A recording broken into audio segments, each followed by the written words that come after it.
Hello world, this is Ilya from Sofia. This time I'm in Sofia. So again, it's revelation times and I'm revealing things that we think we know that ain't so. This is a continuation video on child development. In the previous video, I explored what is motherhood and why a child must separate from its mother in order to individuate. Please watch this video first if you haven't. Here, I will outline the role of the father and why his role is much bigger than people realize. First, the obvious reasons. Fathers have crucial impact on the emotional, cognitive, social, and behavioral development. Research consistently shows that involved fathers contribute to higher self-esteem, better academic performance, improved social skills, and greater emotional security in children, with effects extending into adulthood. These are the obvious reasons and anyone can Google them. But what lies behind these and why exactly are fathers so important? Psychologists emphasize that the father's role extends beyond caregiving. It is about helping the child transition from dependence on the mother to forming independent relationships with others, effectively cutting the psychological umbilical cord. Remember from my previous video?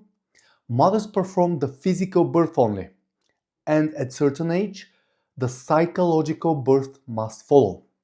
It is exactly the father's role to take over from the mother and perform the second birth. Both boys and girls benefit from the psychological birth. However, boys benefit more. An active father is vital for healthy emotional development and the formation of a mature, balanced masculine identity. Robert Bly states, "Women can change the embryo to a boy, but only men can change the boy into a man." All this is psychology, by the way, not me. So look it up. Now, I'll dare to think for myself and explain why exactly fathers matter. So from now on, what follows is me, not psychology. It is important to understand that since the beginning of time, until some 100 years ago, women had been dealing with babies and very little children, mostly. And this is why this is their area of competence. We have to ask ourselves, what exactly is a baby to a mother? And how do mothers see their babies? So what is a baby to a mother? The obvious answer, the love of her life. A mother loves her baby unconditionally, like her own flesh and blood. Sounds nice, right? However, it's not that simple. Remember, a mother-child relationship is symbiotic, two organisms into one. And that's why they love their children like their own flesh and blood. And that's why we have this ridiculous slogan, my body, my choice. The thing, however, is that a fetus or a baby is not mother's body. It's a distinct body separated by a womb. So, how do mothers see their babies? What few people realize is that mothers see their babies as objects. Yes, objects. First, because they feel again the baby is their own flesh and blood.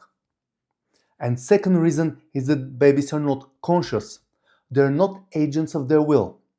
And you have to be an agent of your will to be a subject or an individual. Also, mother love is, in a way, is self-love. And this is exactly narcissistic love. Because they love their own flesh and body. So yes, that may be shocking, but mother love is narcissistic and object-oriented, not subject or individual-oriented.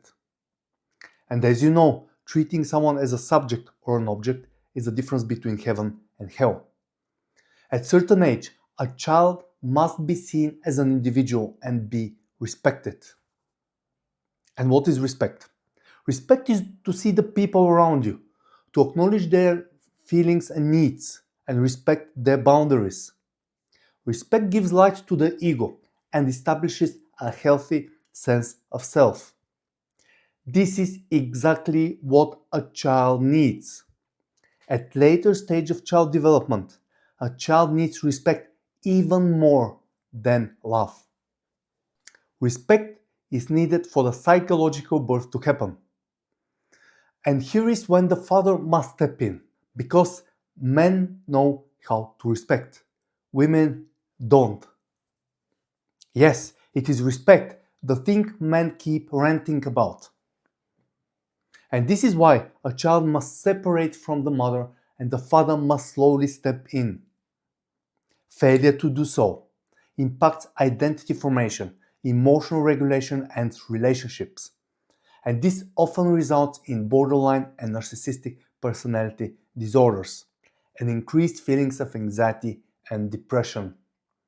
I'm sure this sounds familiar to many Americans watching this. In other words, after a certain age, mother's narcissistic self-love can become malignant self-love.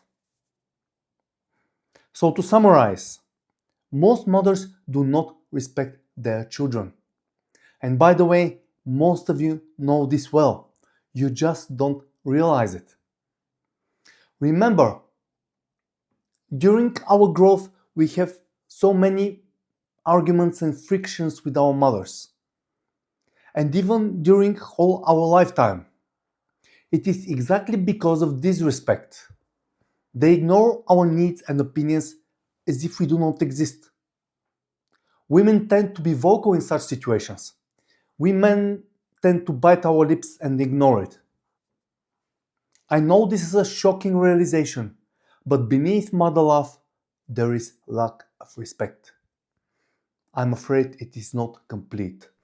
Again, this is for the simple reason that we are and always will be our mother's babies. And our mothers will always love their babies. You can count on our mothers that they will love us forever. Okay? And no matter how much they love us, and no matter how much we love them back, they love us only as objects. You have to realize that this is why we had so many frictions and arguments with them. One of the biggest issues with women that every man must face is disrespect.